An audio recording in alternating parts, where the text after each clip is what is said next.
Our first story takes us to a remote stretch of coastline, a place known for its wild beauty and its even wilder legends. We're talking about Osprey Point, a place where the wind always seems to whisper secrets, and sometimes, those secrets aren't just from the sea. This story comes from a woman named Sarah, a successful architect from the city, who, a few years back, decided she needed a complete escape. She found the perfect place, an old, slightly run-down beach house perched right on a cliff overlooking the ocean. It was isolated, charmingly rustic, and most importantly, it was cheap. The realtor mentioned something vague about the previous owner, Mrs. Henderson, having passed away in the house, but Sarah didn't think much of it. People die, houses get sold, right? Sarah arrived on a blustery October afternoon. The air was crisp, the ocean roared, and the house felt quiet. Too quiet, maybe. The first few days were peaceful. She spent her time sketching, walking the deserted beach, and enjoying the solitude. But then, things started. It began subtly. A faint smell of lavender, even though Sarah didn't use lavender products. She'd open a window, it would fade, only to reappear later. Then came the whispers. At first, she thought it was just the wind, playing tricks on her, rustling through the old eaves. But the whispers became more distinct. They sounded like an old woman's voice, a soft, sorrowful murmuring, just out of reach. Sarah would pause, strain to hear, but then it would vanish. One evening, Sarah was in the kitchen, making dinner.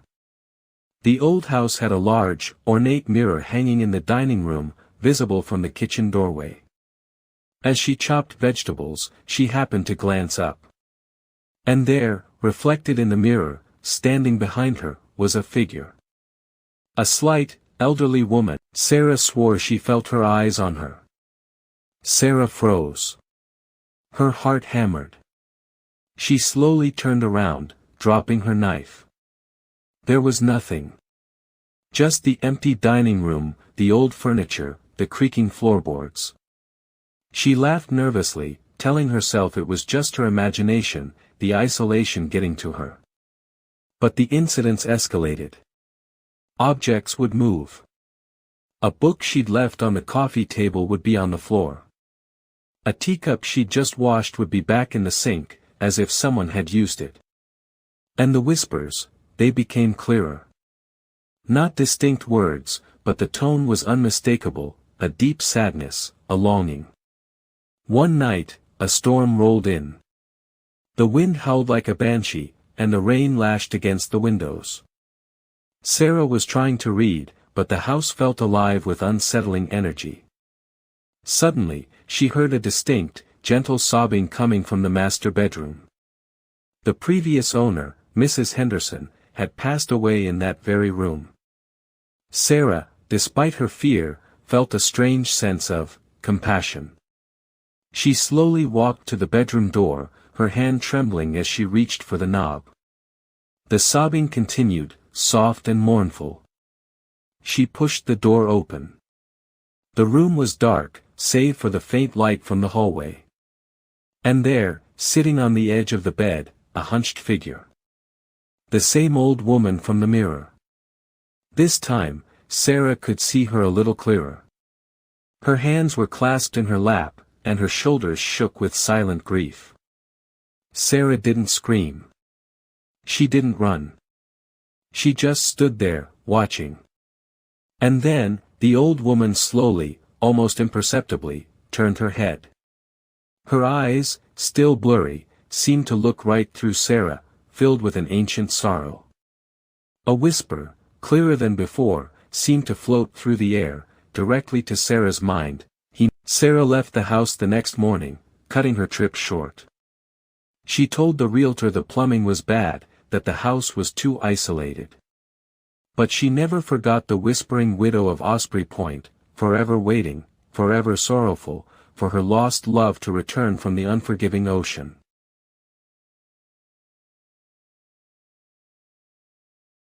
Our next tale takes us to a seemingly idyllic beach town, a place where families flock for summer vacations, where laughter usually fills the air.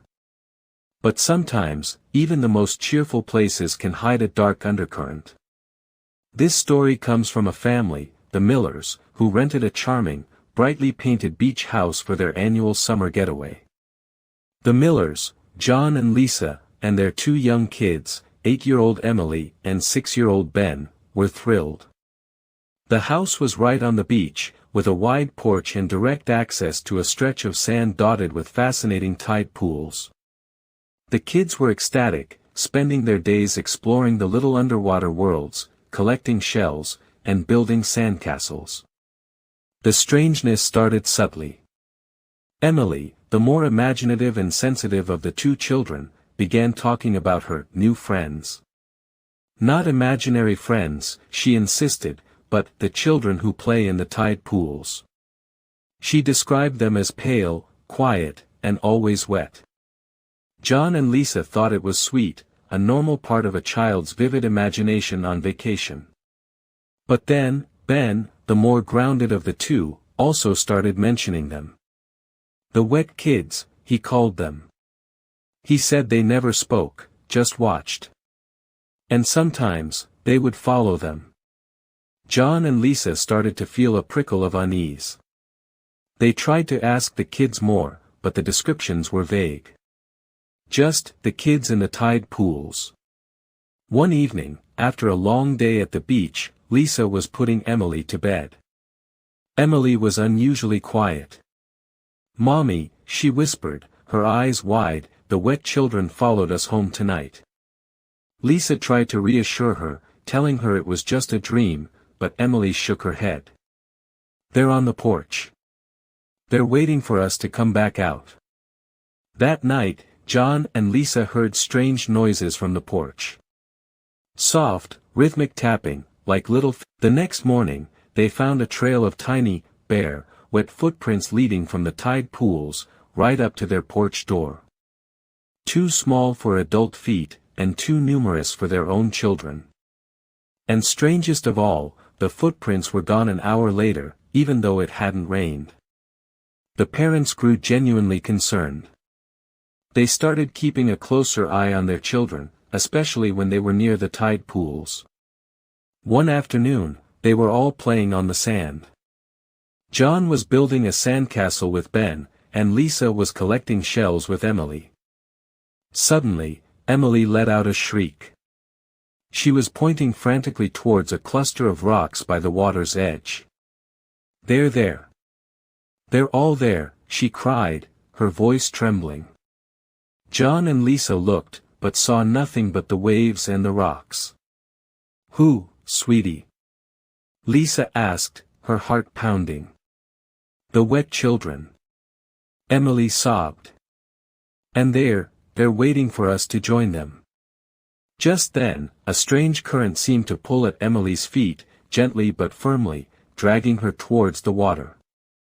John, reacting instantly, grabbed her, pulling her back. The children were terrified. Later, talking to a local shopkeeper, John casually mentioned their kids, imaginary friends, the wet children from the tide pools. The shopkeeper's face went pale. He lowered his voice, almost a whisper. He told them a local legend, a tragic, almost forgotten story. Years ago, in a fierce, unexpected storm, a small group of children playing in those very tide pools were swept out to sea. Their bodies were never recovered. The locals say their spirits still linger, forever drawn to the tide pools, forever waiting for new playmates. They say these tide pool children are harmless, usually.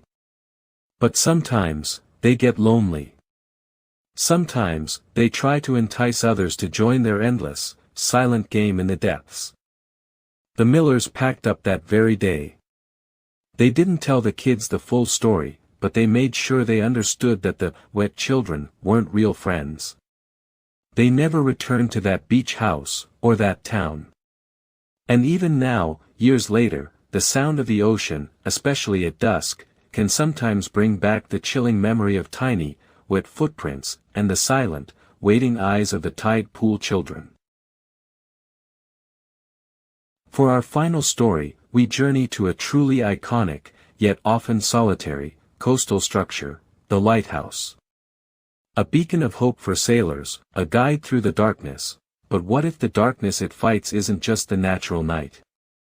This story involves a young couple, Liam and Chloe, who, on a whim, rented a quaint, historic cottage right next to an old, decommissioned lighthouse. Liam, a photographer, was excited by the dramatic scenery, hoping to capture the raw power of the ocean.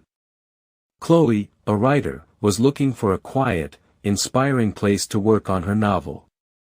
The cottage itself was charming, full of character, with creaky floorboards and the constant, rhythmic crash of waves just outside. The lighthouse, a towering, silent sentinel, was the most striking feature. It had been automated decades ago, its original keeper long gone. Or so they thought. The first few days were idyllic. Liam took stunning photos, and Chloe wrote furiously. But then, the strange occurrences began. It started with lights. In the dead of night, they would see a faint, flickering light coming from the top of the lighthouse, where the old lamp should have been dark. They'd dismiss it as a trick of the moonlight, or maybe a distant car, but the light was always there, always brief, and always from the very top of the old tower. Then came the footsteps. Heavy, deliberate footsteps, from the second floor of their cottage. Their cottage was only one story. They'd lie awake, listening, hearts pounding, as the phantom footsteps paced back and forth, sometimes accompanied by a faint, metallic clanging sound, like something being dragged. Liam, ever the logical one, blamed old pipes or wind, but Chloe, more attuned to subtle energies, felt a growing sense of dread. One stormy night, a truly ferocious gale swept in. The cottage shook, the windows rattled, and the roar of the ocean was deafening. Liam was trying to secure a loose shutter, and Chloe was trying to distract herself by reading. Suddenly, the distinct sound of someone slowly climbing the winding stairs of the lighthouse echoed through the air. Even over the storm, this was impossible. The lighthouse was locked, decommissioned, and its stairs were supposedly blocked off. Yet, the heavy, deliberate footsteps continued, slowly, steadily, ascending the spiral staircase of the ancient tower. Thump, thump, thump. Chloe felt a chilling presence enter their cottage. A cold spot formed in the room, raising goosebumps on her arms. She looked at Liam, her eyes wide with terror. He had heard it too. The rhythmic clanging started again, closer now, from inside their cottage. It sounded like a heavy chain being dragged across the wooden floor. Then, a shadowy figure, tall and gaunt, slowly emerged from the hallway. It was indistinct, like a smudge in the air, but its presence was undeniable. It moved with a slow, deliberate shuffle, heading towards the front door.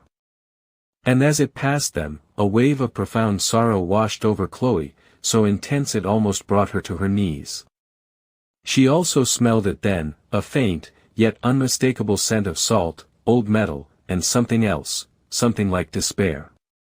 The shadowy figure reached the front door, and without opening it, simply, faded through it. As soon as it was gone, the clanging stopped, the cold spot dissipated, and the lighthouse steps went silent.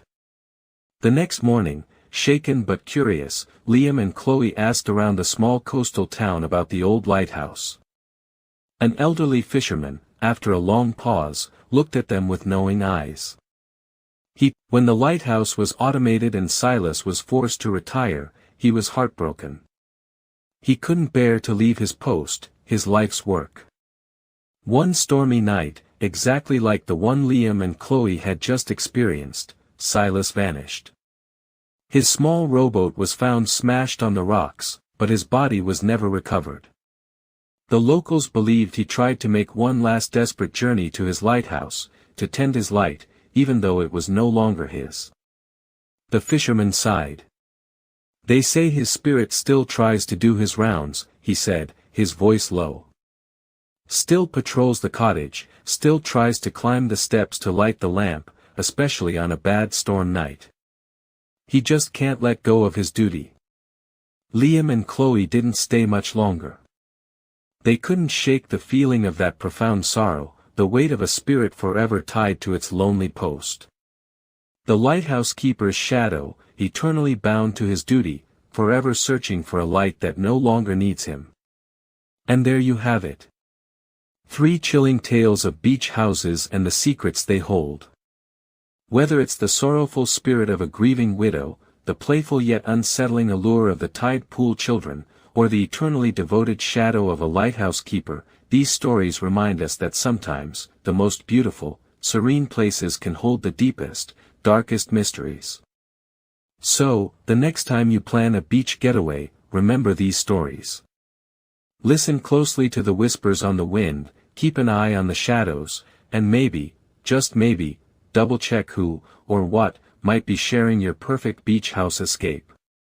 If you enjoyed these stories, please hit that like button, subscribe for more creepy content, and let me know in the comments below which story gave you the biggest chill.